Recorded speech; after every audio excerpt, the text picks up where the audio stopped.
High guys, ఈరోజు topic వచ్చేసరికి జెఫ్రీన్ Epstein. Social media మొత్తం ఎప్స్టీన్ ఫైల్స్ గురించి. ట్రంప్ సర్కార్ ఎప్పటికప్పుడు క్లైమాక్స్ ని తలపిస్తోంది. Jeffrey Epstein's email accounts, they appear to be to the pedophile Jeffrey Epstein is అసలు ఎప్స్టీన్ ఫైల్స్ అంటే ఏంటి, అసలు దాని కథ ఏంటి ఒకసారి క్లియర్ గా తెలుసుకుందాం. లాస్ట్ వరకు చూడండి, ఎక్కడ స్కిప్ చేయకండి. ఇది ఎలా ఉంటదంటే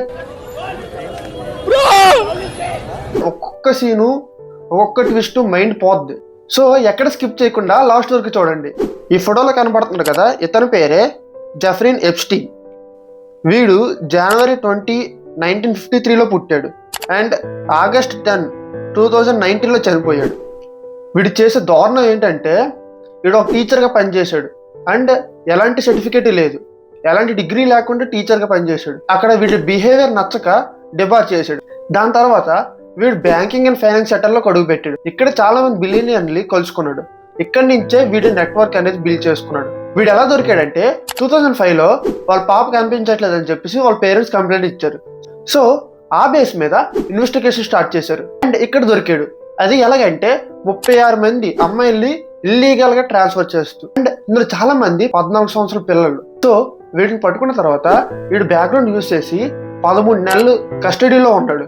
అండ్ దాని తర్వాత వీడు సపరేట్గా ఒక ఐలాండ్ కొనుక్కున్నాడు. అక్కడే ఈ ఇల్లీగల్ యాక్టివిటీస్ అన్ని చేశాడు.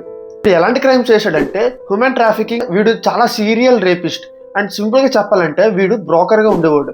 పెద్ద పెద్ద బిలియనియన్స్ కి అండ్ పెద్ద పెద్ద పొలిటీషియన్స్ కి మధ్యలో బ్రోకర్గా చేసేవాడు. మళ్ళీ వీడు జనవరి 6, 2019 అరెస్ట్ చేశారు. అది కూడా చాలా మంది అమ్మాయిలు మిస్ అవుతున్నారని చెప్పేసి ఇన్వెస్టిగేషన్ చేస్తుంటే వీడు దొరికాడు అండ్ అప్పుడు వీడిని అరెస్ట్ చేశారు. అండ్ ఇక్కడి నుంచి అసలు సినిమా స్టార్ట్ అవుద్ది. ఇక్కడే కోర్టు వీడికి ఒక ఆఫర్ ఇచ్చింది. నువ్వు కానీ నిజం చెప్తే, నీతో ఎవరెవరు ఉన్నారని నిజం చెప్తే నీకు శిక్ష అనేది తగ్గిస్తానని చెప్పేసి కోర్టు ఒక ఆఫర్ ఇచ్చింది. అండ్ వీడు ఏం చేశాడంటే, నేను చెప్తానని చెప్పి ఒప్పుకున్నాడు. ఒప్పుకున్న కొన్ని రోజుల తర్వాతే వీడు చనిపోయాడు. వీడు ఎప్పుడు చనిపోయాడంటే ఆగస్ట్ 10, 2019లో చనిపోయాడు. అప్పుడు చనిపోయినవాడు ఇప్పుడు న్యూస్లోకి ఎందుకు వచ్చాడో క్లియర్గా తెలుసుకుందాం. అంతకంటే ముందు ఎలా చనిపోయాడో ఒకసారి తెలుసుకుందాం. వీడు జైల్లో ఉంటాడు కదా, వీడి జైలు అనేది ఫుల్ సెక్యూరిటీతో ఉంటుంది అండ్ సీసీ కెమెరాస్ కూడా 24/7 ఆన్లోనే ఉంటాయి. కానీ వీడు చనిపోయిన రోజు ఏమైందంటే సీసీ కెమెరాస్ ఆఫ్ అయ్యాయి. కొన్ని రిపోర్ట్స్లో పోలీసులు ఏమో పడుకున్నారని ఉంది. ఈ న్యూస్ వినాక చాలా మంది జనాలకి డౌట్ వేసింది. ఈ చనిపోయిన తర్వాత ఫారెన్సిక్ రిపోర్ట్ ఏమి ఇచ్చిందంటే వీడు సూసైడ్ చేసుకున్నాడండి, వాడంతలో వాడే చనిపోయాడని చెప్పేసి ఫారెన్సిక్ రిపోర్ట్ ఇచ్చింది. ఎలా బయటకు వచ్చిందంటే డొనాల్డ్ ట్రంప్ ని ఒక రిపోర్టర్ ఈ విధంగా అడుగుతుంది. ఒకసారి మీరే చూడండి. By the way, I never went to the island. I never had the privilege of going to his island. And I did turn it down, but a lot of people in Palm Beach were invited to his island. In one of my very good moments, I turned it down. I didn't want to go to his island. ఇక్కడ Donald Trump ఏమంటున్నాడంటే నాకు ఎలాంటి సంబంధం లేదు వాడికి నాకని. కానీ ఈ విజువల్స్ చూడండి. ఇక్కడ డొనాల్డ్ ట్రంప్ ఒక్కడే కాదు, చాలా మంది బిలియనర్స్ ఉన్నారు, బిజినెస్ మెన్స్ ఉన్నారు. వాళ్ళ పేర్లు ఒక్కొక్కటి బయటకు వస్తున్నాయి. సో దానివల్ల ఈ న్యూస్ అనేది చాలా వరకు స్ప్రెడ్ అయ్యింది. ఎవరెవరంటే Michael Jackson, Bill Gates, Elon Musk. ఆశ్చర్యకరమైన విషయం ఏంటంటే స్టీఫెన్ హాకీ కూడా ఇందులో ఉన్నాడని చెప్పి న్యూస్ వస్తుంది. అండ్ బిల్ క్లింటన్ ఇతను కూడా ఇందులో ఉన్నారని చెప్పి న్యూస్ వస్తుంది. సో ఇలాంటి పెద్ద పెద్ద వాళ్ళందరూ ఇందులో ఇన్వాల్వ్ అయ్యి తెలిసాక ఈ న్యూస్ అనేది చాలా స్ప్రెడ్ అయింది.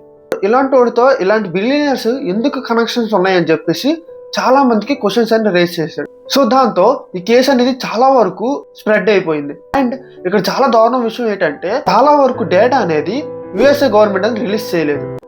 అది కానీ రిలీజ్ చేస్తే యుఎస్ఏకి బ్యాడ్ నేమ్ అని చెప్పేసి చాలా వరకు డేటా అనేది రిలీజ్ చేయలేదు. ఆలోచించండి, పూర్తి డేటా కానీ రిలీజ్ చేస్తే మొత్తం వరల్డ్ మొత్తం ఎలా ఉంటుందో. సో ఇది చూసారు కదా, ఇది కానీ ఒక కామన్ మ్యాన్ కానీ చేస్తే వాడికి అనేది చాలా దారుణంగా ఉంటుంది. అదే బిలియనియర్స్ కాబట్టి 2019లో క్లోజ్ చేసిన కేసు ఇంతవరకు వాళ్ళ మీద చిన్న యాక్షన్ కూడా తీసుకోలేదు. చూసారా ఎంత దారుణమో. సో మీరేమనుకుంటున్నారో కింద కమెంట్ చేయండి. అండ్ ఈ వీడియో కానీ నచ్చితే లైక్ చేయండి, షేర్ చేయండి అండ్ కమెంట్ చేయండి.